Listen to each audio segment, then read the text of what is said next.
మొన్న paneer curry already post చేశాను కదా! అయితే చాలా మంది ఏమడిగారంటే మష్రూమ్ కూడా ట్రై చేయండి అని. అయితే ఈరోజు మాది మష్రూమే అనమాట. అయితే ఓకే. ట్రై చేద్దాం అన్నట్టు ట్రై చేశాను. ఫస్ట్ అయితే నేను గ్రేవీ కోసమేనండి చేస్తున్నాను.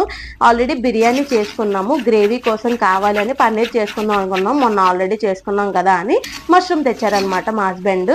ఫస్ట్ అయితే ఉల్లిపాయ, పచ్చిమిరపకాయలు, ధనియాలు, జీలకర్ర, హోల్ గరం మసాలా, ఇంకా జీడిపప్పు అన్నీ వేసి ఇలా మిక్సీ చేసుకొని మంచిగా ఆయిల్లో ఫ్రై చేసేసుకోండి.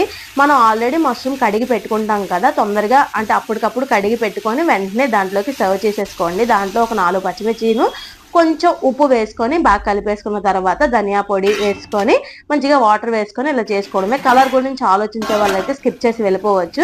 మా బాబుకి కొంచెం అంటే తీసేసాక కూర మేము కారం వేసుకుంటాం అనమాట. చెప్పాను కదా కారం వేసుకుంటామని. కారం వేసుకున్న తర్వాత దాని కలర్కి దానికి వచ్చేసింది అనమాట. చాలా ఎమ్మిగా ఉంది. ఎవరైనా ట్రై చేసి ఉంటే కమెంట్